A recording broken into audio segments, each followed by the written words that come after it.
Olá, tudo bem? A campanha Outubro Rosa, que visa promover a prevenção e o diagnóstico precoce do câncer de mama e de colo de útero, aumenta o número de procura por exames de mamografia e preventivos, impactando diretamente na redução de óbitos. Mas as estatísticas ainda são muito desafiadoras. E quem conversa conosco sobre o tema, trazendo informações importantes sobre a saúde da mulher, é a médica ginecologista Kátia Vilaça dos Santos. Kátia também é especialista em obstetrícia, tem ampla formação em gestação, reprodução humana e gestação de alto risco, com vasta experiência em ginecologia endócrina, climatério e longevidade, além de atuar como preceptora na Faculdade de Medicina da Unifoa. E atuou como coordenadora da Residência Médica de Ginecologia e Obstetrícia do Hospital São João Batista, aqui em Volta Redonda, no Rio de Janeiro. Seja muito bem-vinda, doutora Kátia, ao nosso canal. Obrigada por atender o nosso convite. Sinta-se em casa. Muito obrigada. Oi, eu que fico feliz por estar aqui participando com vocês, meninas, nesse assunto tão importante, tão relevante que precisamos ressaltar. Então, mas antes de iniciarmos esse nosso bate-papo com a doutora Kátia, convido você que ainda não está inscrito, que não está inscrita no nosso canal, se inscreva agora, é muito fácil, não custa nada, é só clicar aí no inscreva-se. E lembre-se de acionar o sininho das notificações, isso é muito importante, porque desse modo você ficará informado sempre quando postarmos um vídeo novo no nosso canal. Assista esse conteúdo até o final, isso é muito importante também. E curta este vídeo, pois a cada curtida o YouTube mostra para mais pessoas e esse engajamento é fundamental para o crescimento do nosso canal. Faça seus comentários, pois aqui também é seu lugar de fala. E siga nosso perfil no Instagram, tem muita coisa bacana lá também. Obrigada, Lígia Passos, que está comigo na produção do canal. E eu, Júnior Silveira e a Carla Gaspar, parcerias indispensáveis para a qualidade final do nosso trabalho. E vamos ao nosso bate-papo. Segundo o boletim epidemiológico apresentado pelo Ministério da Saúde, no início deste mês de outubro, foram registrados em 2023 cerca de 20 mil óbitos por câncer de mama, com a estimativa de mais de 73 mil novos casos em 2025. E ainda, segundo o Ministério da Saúde, foram realizadas pelo SUS em 2024 mais de 4 milhões de mamografias.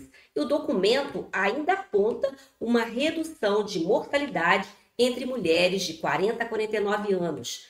No entanto, a doença ocupa a primeira posição como causa de morte de mulheres por câncer em nosso país.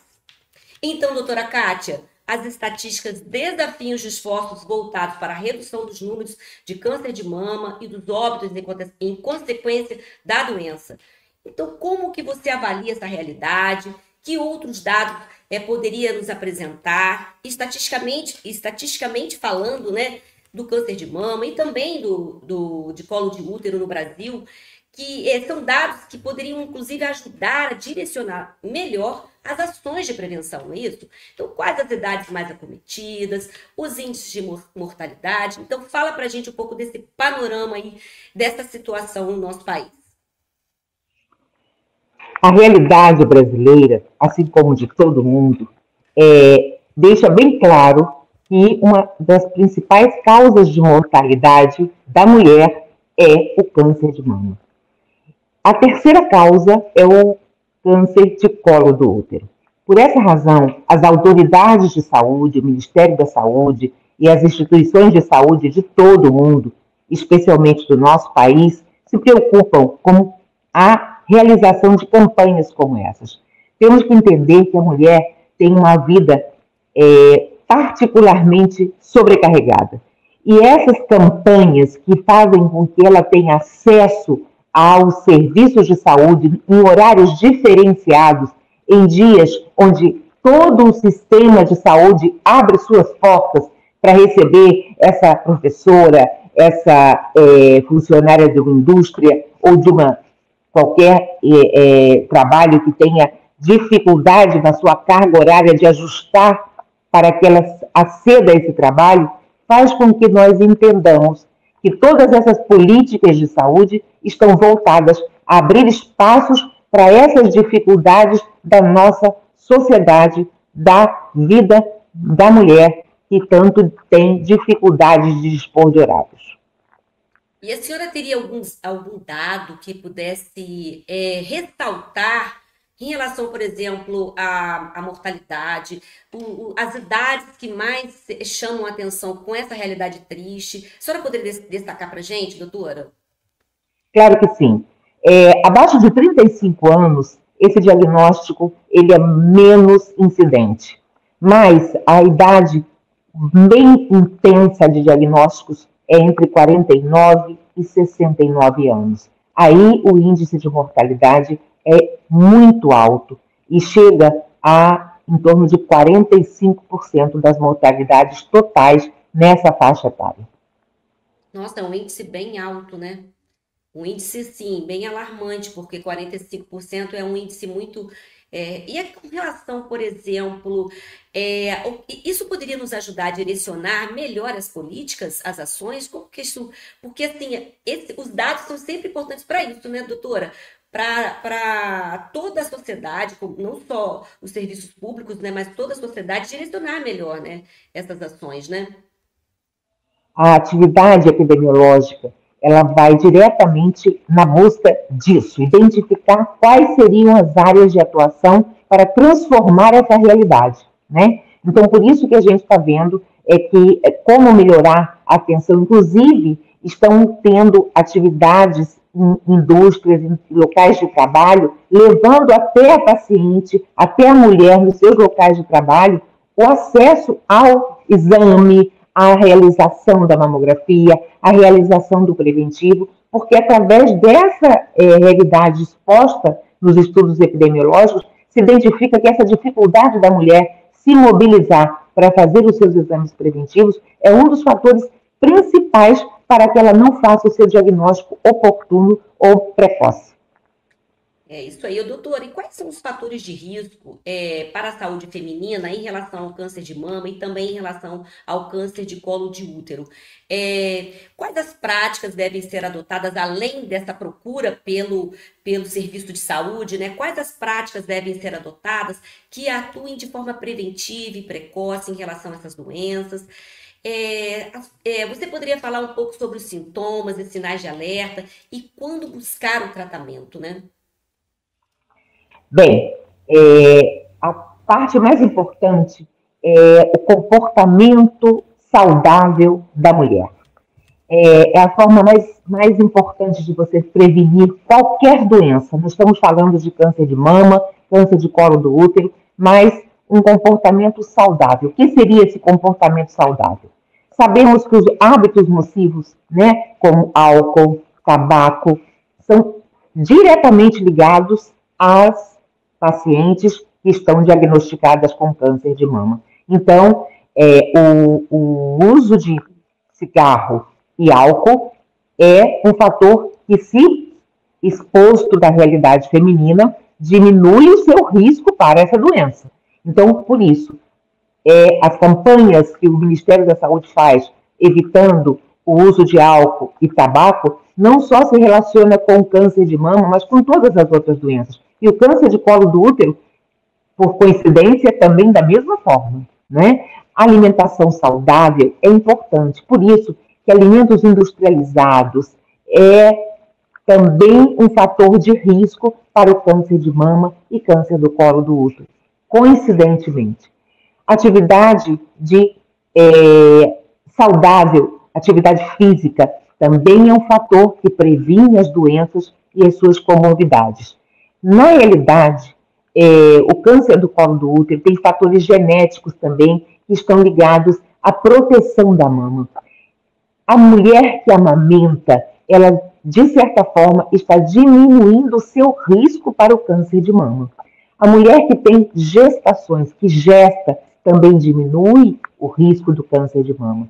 Já a mulher que não gesta, que não amamenta, tem um fator de risco aumentado para o câncer de mama. Assim como os componentes diretamente da genética herdada pela família Se você tem casos na sua família, mãe, avó, antecedentes familiares, também é um grupo que tem um olhar diferenciado para o risco maior. Por isso, existimos, nesse momento, a possibilidade de que essa mulher entenda o quanto é importante ela fazer os seus exames oportunamente. Porque, além de diagnosticar precocemente, como câncer, por exemplo, do colo do útero, mais de 90%, quando diagnosticados precoces, tem cura, completa cura. Então, isso é muito importante, é relevante. Então, por essa razão, o Ministério da Saúde se preocupa tanto com pedir, e novamente pedir, e fazer campanhas, e mobilizar a sociedade para isso. Toda mulher entre 35, em média com 35 anos, se tiver 2 preventivos negativos, sem lesões malignas ou suspeitas, ela pode sim realizar esse preventivo a cada 3 anos. Essa é a nova política do Ministério da Saúde. Agora, se a mulher já tem mais de 5 anos que não faz nenhum exame, seja em qualquer idade, tem que realizar o mais rápido possível. Esse espaço de 3 anos é só válido para aquela mulher que faz periodicamente e tem 2 resultados consecutivos negativos. Fora disso, a qualquer momento que você tiver qualquer sinal, você deve acudir a um serviço de mamografia, a um serviço para a coleta do preventivo. Os sinais na mulher com câncer de mama é qualquer sensação de dor, pele diferente, enrijecida, enrugada, alguma secreção diferente nos mamilos, sanguinolenta, transparente, qualquer coisa que seja diferente deve ser sinalizado para um médico, para um serviço de saúde. Por isso, no câncer do colo do útero, as secreções vaginais anormais, com odor fétido, com coceira, que são muito resistentes a tratamentos, você faz vários tratamentos e não melhora, dor associada, sem nenhuma outra relação na parte pélvica da mulher ou na parte vaginal, também são sinais de alerta que ela deve procurar atenção básica de saúde para ser examinada, colher o seu preventivo. A forma de se evitar a atenção primária, que a gente tanto releva nos cânceres de colo de útero e câncer de mama, é principalmente na mulher para o câncer do colo do útero, fazer os seus exames periódicos, usar preservativo, evitar ou diminuir o uso do anticoncepcional, porque não é que ele vai provocar. Quando a mulher se previne com o preservativo, ela tem um método de barreira. Além de não engravidar, ela se protege de outras doenças também. Porque o HPV, o causador do câncer do colo, ele é o agente causador da doença. Então, você está evitando a relação sexual sem proteção, você está se expondo mais.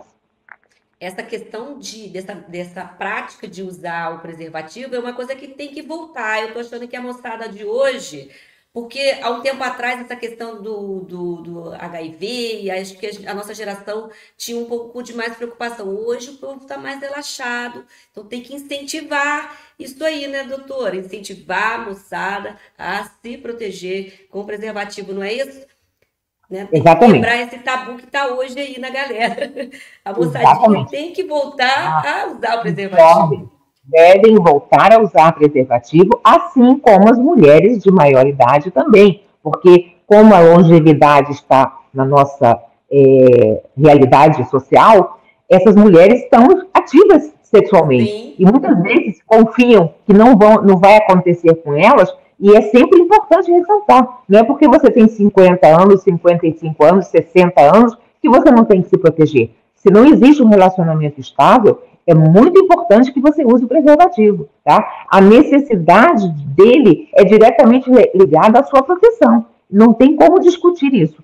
E evitar múltiplos parceiros. Essa também é um fator de risco muito grande, é o que acontece com a juventude, né? Eles se envolvem hoje, amanhã já não está mais com aquele companheiro, aquele parceiro, e amanhã tem outro parceiro, não usou no primeiro relacionamento, não usou no segundo, e quando você vê, já se expôs a pelo menos 2, 3 relacionamentos, e isso vai se multiplicando, né? Então, o preservativo não deixa de ser uma coisa extremamente simples e muito protetora. E bastante eficaz nesse momento, né? Ô, doutora, quando que deve começar os cuidados com a saúde da mulher? Há cuidados essenciais para cada fase da vida? Quais são esses cuidados? Em que fase eles devem ser mais intensificados? E quais os benefícios de se atuar precocemente na busca desses cuidados, né? Então, doutora, nós devemos estimular as mulheres desde cedo a se conscientizar sobre a importância do autocuidado, porque a correria do dia a dia, às vezes, acaba negligenciando, né? Então a gente tem que incentivar desde cedo como que é esse processo desse autocuidado, dessa busca por proteção da sua saúde. Como que é isso, doutora? Bem, a nossa cultura de cuidado, ela nunca foi muito forte na nossa criação, né? Porque existia muita dificuldade de se conversar sobre sexualidade, e agora a gente está rompendo essa barreira.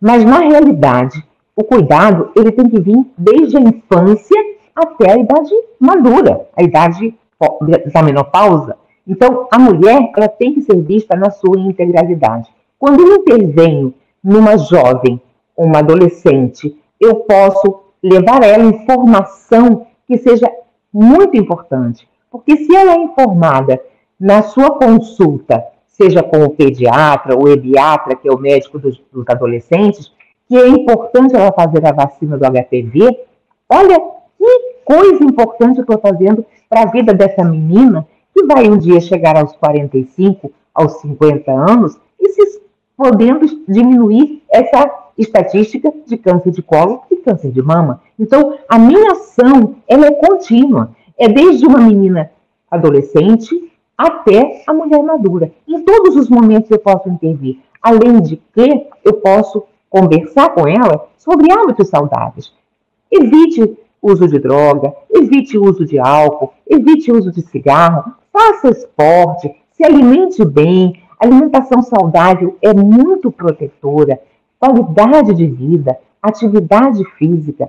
Hoje, eu vejo que as jovens estão muito mais engajadas nessa questão de atividade física. Isso está me deixando muito feliz, porque eu sei que isso, através de estudos epidemiológicos, vai mostrar, em breve, que essas atitudes precoces entre adolescente e jovem, com atividade física, alimentação saudável, vai intervir, com certeza, nesses diagnósticos e que nós vamos ter, aí sim, talvez, algumas políticas que possam priorizar movimentos nessa faixa etária para que a gente possa colher os frutos na idade adulta. Então, e falando em idade adulta, a gente quer saber um pouco mais com relação à menopausa, né? Porque a gente sabe que é uma fase também bastante delicada para a mulher e tem vários tabus em torno. As mulheres, elas também ficam com algumas questões, assim, até de questões emocionais, né? Quando chega nessa fase. Então, quais são os cuidados que as mulheres têm que ter durante e após a menopausa, né?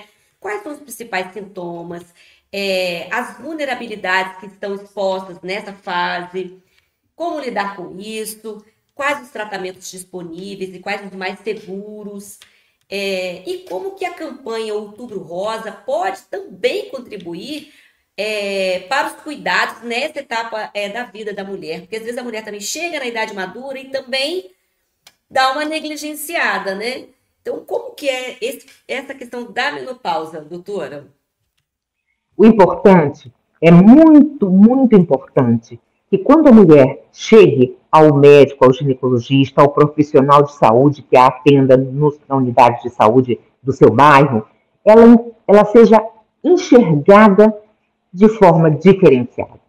Porque quando eu faço o acolhimento de uma paciente para uma campanha de Outubro Rosa para colher um preventivo, naquele momento eu posso estar introduzindo uma conversa sobre como está a sua vida, como está, enquanto a gente faz a fichinha, a gente conversa, a gente escolhe o exame, como você está se sentindo? Você está dormindo bem? Você tem uma vida sexual que está prazerosa? Você está se sentindo uma mulher ativa, ágil, dentro do seu lugar de trabalho? Você está feliz? É muito importante essa entrevista numa anamnese, num pequeno momento que você está com essa paciente. Muitas vezes, daí nasce uma proteção muito maior de um câncer do colo do útero, de um câncer de mama, de uma cardiopatia, de uma demência senil, de um Alzheimer. Eu posso aí entender e ajudar essa mulher que existem medidas protetoras para que ela tenha uma cognição melhor, ela tenha um desenvolvimento social e esteja dentro do mercado de trabalho mais ativa, mais satisfeita com a sua sexualidade. É muito importante o olhar integral para a mulher. Não só estamos colhendo um preventivo, estamos enxergando uma mulher, um ser humano que traz com ela grandes alterações, principalmente na fase da menopausa, com relação ao seu emocional. Muitas delas se fecham, não se abrem, não conversam e dentro em breve vão apresentar doenças relacionadas à parte neuropsicológica. Então, essa oportunidade ela é única, ela precisa ser aproveitada. E é esse olhar da integralidade para uma melhora na sua longevidade e qualidade de vida que precisamos trabalhar. Doutora, e assim, quais os sintomas, os sinais de alerta que essa mulher tem que prestar atenção? Essa mulher que está entrando na menopausa, os tratamentos, existem vários tipos de tratamento. O que a gente pode informar melhor para esta mulher? A tecnologia, a ciência, as evoluções têm mostrado que uma mulher hoje ela tem todo o recurso para levar uma vida muito melhor do que as nossas avós levaram. Então, quando você começar a sentir uma dificuldade, é uma coisa muito simples, um sono ruim, eu acordo cansada, eu estou esquecendo das coisas, é muito esse lado que elas chegam na consulta reclamando. Claro que existem os outros. A minha menstruação não está muito certa, está vindo demais, fica 2 meses sem vir, eu estou sem vontade de ter relação, a minha libido está muito ruim, doutora. Isso são sinais assim mais tocantes, que é o que mais leva a mulher ao ginecologista. Mas, além disso, ela pode ter tristeza, uma sensação de vazio, uma dificuldade muito grande de enfrentar os dias, levantar com disposição. Então, são múltiplas as coisas que ela pode apresentar e esses sinais a gente precisa observar, né? E a mulher, na maioria das vezes, nessa fase da vida, os filhos já estão estudando, caminhando na vida, ela começa a se sentir mais só. Às vezes aposenta cedo, em torno de 50 anos está aposentada, e uma mulher com 50 anos tem muito a oferecer, tem muito a viver, né? Então, esse conjunto de coisas, os filhos estão estudando, eu aposentei, a vida sexual não está tão legal, isso vai envolver no psicológico dessa mulher, com certeza. Então, a integralidade do olhar para a mulher é aí que a gente precisa. E, por isso, hoje, temos alternativas reais. Quando eu digo o que é menopausa? O meu ovário não produz mais os hormônios que me faziam brilhar, viver com luz. Hoje, a ciência mostra que temos hormônios bioidênticos ou, traduzindo, com moléculas exatamente iguais para que possam atuar nessas áreas e melhorar a qualidade de vida dessa mulher. Então, é uma mulher que pode recuperar a libido, né? Não, claro, como se ela tivesse 20 anos, mas ela pode ter prazer, voltar a ter prazer. Isso é real, isso não é uma coisa de outro nível, ou pecaminosa, ou errada, ou que é contraindicado. Não. Claro que o médico vai avaliar cada caso. Não é para todo mundo, não é todo mundo que pode usar todas as coisas. Tem que ser avaliado com um profissional sério que saiba o que é melhor para aquela mulher. A reposição hormonal é uma realidade hoje. Não há por que não oferecer a essa mulher, porque quando eu ofereço a reposição hormonal, eu estou oferecendo a ela uma proteção cardíaca, uma proteção neurológica cerebral. Isso os próprios neurologistas e cardiologistas já estão atestando hoje. A proteção cardiovascular é extremamente importante e está ligada à reposição hormonal, assim como a cerebral. Então, além disso, outras coisas, claro, mas essas são as principais que estão já com estudos evidentes com relação à demência, ao Alzheimer e às alterações circulatórias do coração. Então, doutora, a gente vai voltar a falar sobre a integralidade da saúde. A promoção e a prevenção da saúde é uma forma evitável para o desenvolvimento de doenças, né? Por isso é fundamental o acesso a serviços que visam a saúde integral.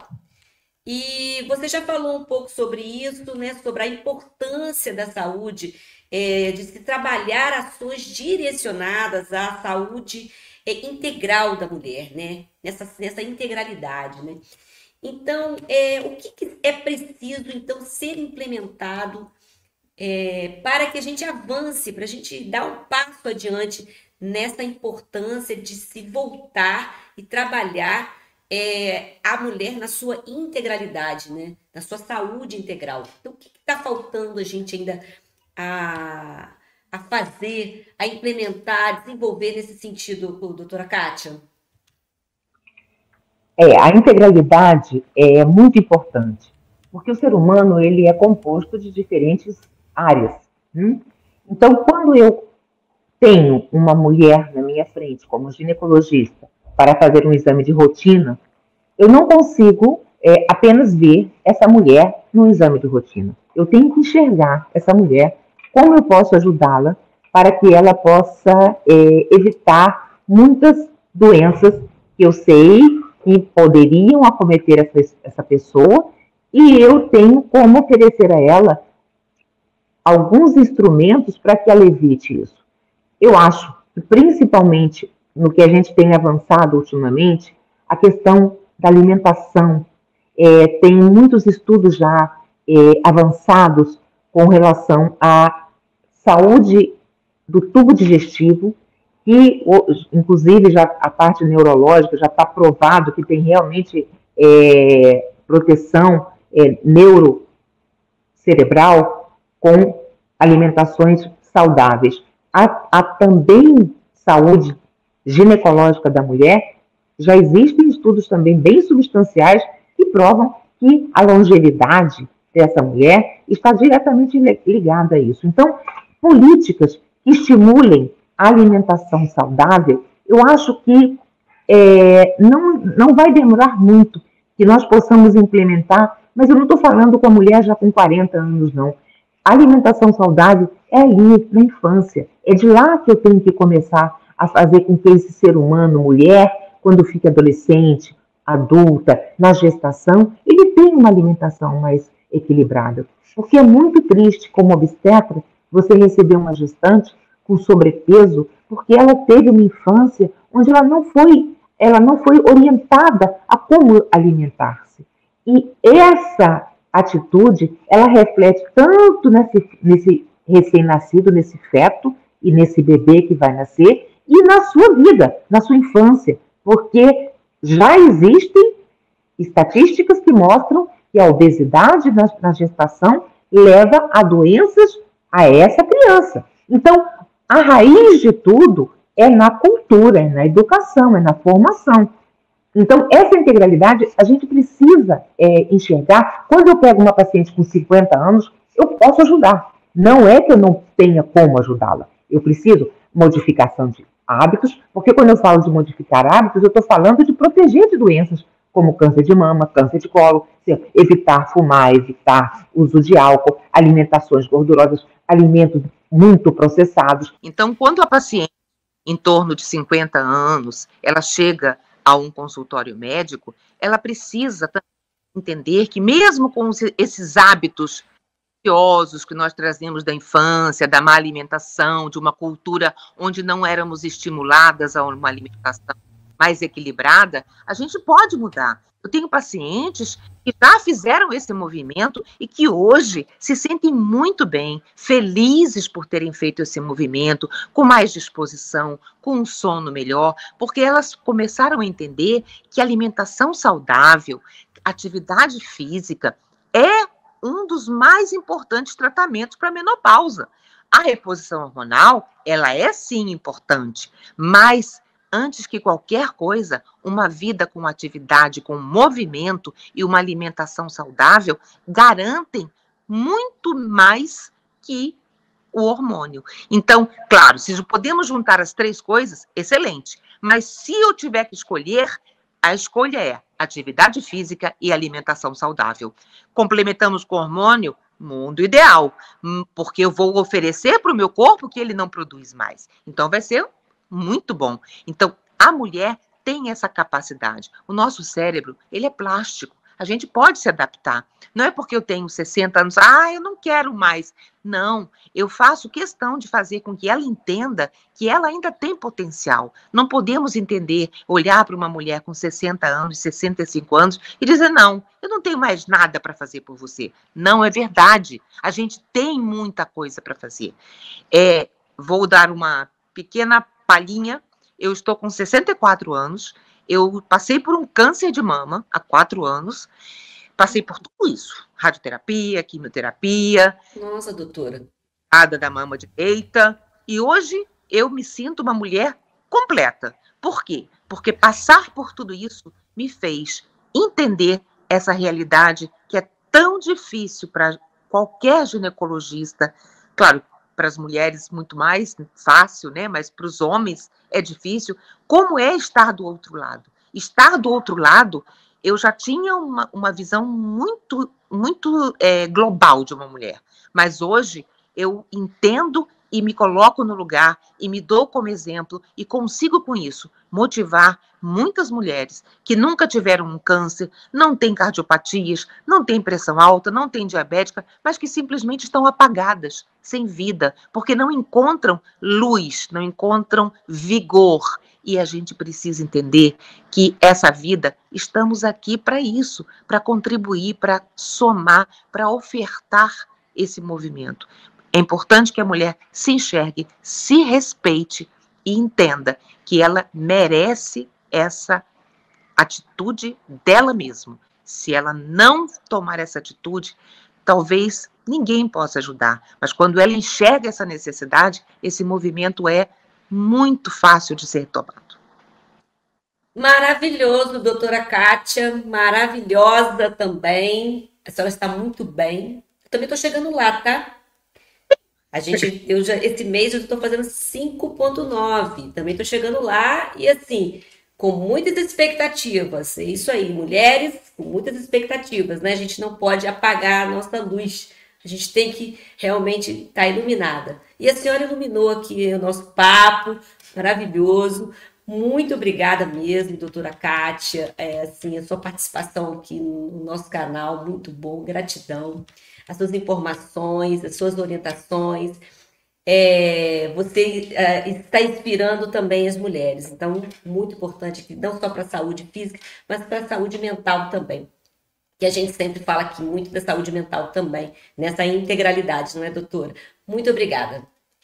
Com certeza, meninas, obrigado a vocês por esse papel tão importante para a sociedade, porque sempre parece que não, mas é uma sementinha que em algum lugar a gente vai fazer germinar, fazendo com que uma ou várias mulheres enxerguem-se de forma respeitosa e possam contribuir para o seu melhor. É isso aí, obrigada. Segue na tela aí, segue na tela os contatos, o contato da doutora Kátia, que é o contato do Instagram. Vocês podem conferir aqui na tela o contato da doutora Kátia. Nós vamos disponibilizar também na descrição desse vídeo mais informações sobre o tema, principalmente essa questão dos dados, as orientações, a gente também vai disponibilizar aqui na descrição do vídeo, vocês podem também conferir. Gratidão à nossa audiência por ficar conosco até aqui. Muito obrigada. Curta e compartilhe mais este valioso conteúdo. E até a próxima. Tchau!